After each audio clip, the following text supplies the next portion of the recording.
आप काम कर रहे हो कंसिस्टेंटली और फिर भी आप रिच नहीं बन रहे। ये थोड़ा अजीब है, क्योंकि सिस्टम ने आपको एक सिंपल फॉर्मूला दिया था, पढ़ो, काम करो, पैसे कमाओ, सेव करो और एक दिन सब सेट हो जाएगा। प्रॉब्लम ये है, ये फॉर्मूला काम करता ही नहीं, और जो लोग इसे फॉलो करते हैं वो धीरे धीरे एक इनविजिबल लूप में फंस जाते हैं। आप भी शायद उसी लूप में हो। शुरू में सब ठीक लगता है, पहली सैलरी आती है, थोड़ा एक्साइटमेंट, थोड़ा रिलीफ, लगता है अब लाइफ कंट्रोल में है। फिर second month, third month, routine बन जाता है, इनकम स्टेबल हो जाती है, एक्सपेंसेस भी, और यहीं से एक साइलेंट पैटर्न स्टार्ट होता है। आप काम करते हो, पैसा आता है, पैसा चला जाता है, और साइकिल रिपीट होती रहती है। कोई क्रैश नहीं होता, कोई डिजास्टर नहीं होता, बस कुछ बड़ा होता ही नहीं। ये प्रॉब्लम काफ़ी लोगों को दिखती भी नहीं, क्योंकि सरफेस पर सब नॉर्मल है। पर अगर आप नंबर्स देखो तो एक अनकंफर्टेबल चीज़ सामने आती है। आपकी इनकम बढ़ रही है पर आपकी नेटवर्थ नहीं। ये कैसे पॉसिबल है? सिंपल, आप इनकम बना रहे हो, वेल्थ नहीं।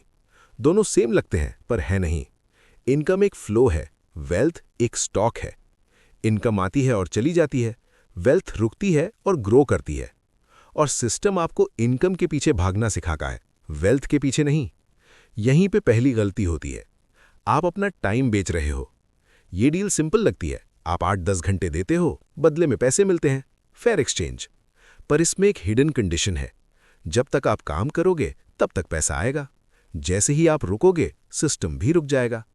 ये एक ट्रेडमिल है, आप भागते रहोगे पर आगे नहीं बढ़ोगे। और आयरनी ये है, जितना ज्यादा आप इसमें अच्छे होते जाते हो उतना ही डीपली आप इसमें फंस जाते हो। बेटर सैलरी, मोर रिस्पॉन्सिबिलिटी, लेस टाइम। फिर एक पॉइंट आता है जहां आपके पास पैसा होता है पर टाइम नहीं, और फिर आप सोचते हो मैं ये सब किस लिए कर रहा हूं। ये सवाल लेट आता है, बहुत लेट। अब दूसरी लेयर, जैसे ही इनकम बढ़ती है लाइफ ऑटोमेटिकली अपग्रेड हो जाती है। थोड़ा बेटर फोन, थोड़ा बेटर लाइफस्टाइल, थोड़ा बेटर कंफर्ट। कोई कॉन्शियसली डिसाइड नहीं करता, ये साइलेंटली होता है। इसे कहते हैं लाइफस्टाइल इन्फ्लेशन, और ये बहुत स्मूथ होता है। आपको कभी फील नहीं होता कि आप ज्यादा खर्च कर रहे हो, बस लगता है अब मैं अफोर्ड कर सकता हूं। और ये स्टेटमेंट डेंजरस है, क्योंकि अफोर्ड करना और जस्टिफाई करना दोनों अलग चीजें हैं। आप हर चीज अफोर्ड नहीं करते, आप हर चीज जस्टिफाई करते हो, और धीरे धीरे आपकी इनकम का हर इंक्रीज आपके एक्सपेंसेस अब्जॉर्ब कर लेते हैं।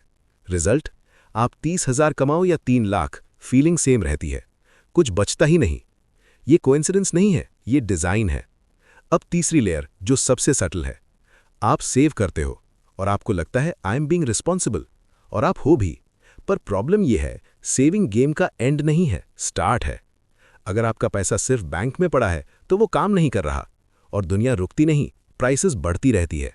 मतलब आपका पैसा रियल टर्म्स में छोटा हो रहा है, स्लोली, इनविजिबली। ये लॉस आपको फील नहीं होता, इसलिए डेंजरस है।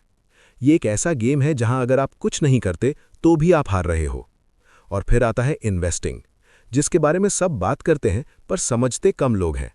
कुछ लोग ब्लाइंडली फॉलो करते हैं, कुछ लोग कंप्लीटली इग्नोर करते हैं। दोनों एक्सट्रीम गलत हैं। इन्वेस्टिंग कोई शॉर्टकट नहीं है, ये एक सिस्टम है जहां आप अपने पैसे को एक जगह लगाते हो और टाइम उसे ग्रो करता है। पर यह बोरिंग है, स्लो है, और इसीलिए लोग इसे अवॉइड करते हैं। उन्हें फास्ट रिजल्ट चाहिए, क्विक मनी। पर रियलिटी ऑपोजिट है। फास्ट चीजें अनस्टेबल होती हैं, स्लो चीजें ड्यूरेबल होती हैं, और वेल्थ ड्यूरेबिलिटी से बनती है। अब एक और अनकंफर्टेबल चीज, आप शॉर्ट टर्म में जीते हो। आज का डिसीजन आज के मूड पे बेस्ड होता है। आज थक गए तो इन्वेस्ट नहीं करोगे, आज मन नहीं है तो स्किप कर दोगे। पर वेल्थ मूड पे नहीं बनती, स्ट्रक्चर पे बनती है। और जो लोग स्ट्रक्चर नहीं बनाते उनकी लाइफ रैंडमनेस पे चलती है, कभी थोड़ा ऊपर, कभी थोड़ा नीचे, पर ओवरऑल सेम जगह। अब थोड़ा जूम आउट करते हैं। ये सिर्फ इंडिविजुअल प्रॉब्लम नहीं है, ये एक सिस्टेमिक पैटर्न है। एजुकेशन सिस्टम आपको सिखाता है कैसे अर्न करना है, पर यह नहीं सिखाता कैसे मल्टीप्लाई करना है। वर्क कल्चर आपको रिवॉर्ड करता है बिजी होने के लिए, पर फ्री होने के लिए नहीं। और मार्केट आपको पुश करता है स्पेंड करने के लिए, सेव या इन्वेस्ट करने के लिए नहीं। मतलब हर डायरेक्शन से आपको एक ही जगह पुश किया जा रहा है, कंजम्पशन।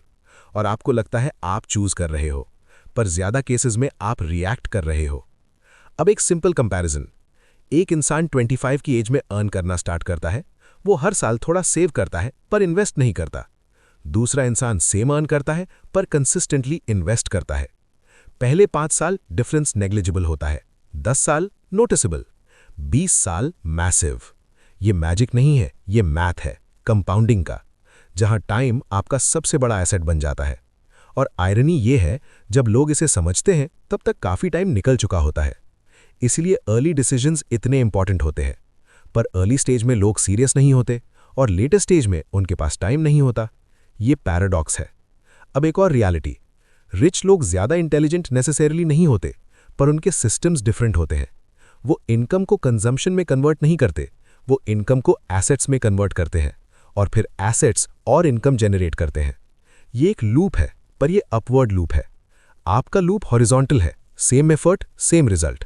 उनका लूप वर्टिकल है, same effort multiplied result. Difference क्या है? डायरेक्शन। अब सवाल ये नहीं है कि आप कितना कमा रहे हो, सवाल ये है आपका पैसा जा कहाँ रहा है और उसका बिहेवियर क्या है। क्या वो स्पेंड होके खत्म हो रहा है या इन्वेस्ट होके ग्रो हो रहा है? क्योंकि एंड में वेल्थ एक इवेंट नहीं है, एक प्रोसेस है। और प्रोसेस बोरिंग होता है, रिपीट होता है, स्लो होता है। इसलिए लोग बीच में ही छोड़ देते हैं और फिर बोलते हैं ये सब काम नहीं करता। रियलिटी ये है वो खुद कंसिस्टेंट नहीं थे। अब यहाँ एक फाइनल ट्विस्ट है। आपको रिच बनने के लिए एक्स्ट्राऑर्डिनरी कुछ करने की ज़रूरत नहीं है। आपको बस ये सब चीज़ें बंद करनी है जो आपको साइलेंटली पीछे खींच रही हैं। Overworking without building assets, over spending without realising, saving without growing and ignoring how money actually works. ये सब नॉर्मल लगता है और इसीलिए डेंजरस है, क्योंकि जो चीज़ नॉर्मल लगती है उसे क्वेश्चन नहीं किया जाता, और जो चीज़ क्वेश्चन नहीं होती वो चेंज भी नहीं होती। तो शायद रियल प्रॉब्लम ये नहीं है कि लोग रिच नहीं बन पाते, शायद रियल प्रॉब्लम ये है कि उन्हें कभी पता ही नहीं चलता कि वो गलत गेम खेल रहे हैं। और जब तक ये रियलाइजेशन आता है तब तक काफ़ी टाइम निकल चुका होता है। क्विक रिमाइंडर, अगर वैल्यू मिली लाइक करो, और अगर फ्यूचर में पैसा समझना है सब्सक्राइब अभी करो। See you in the next one.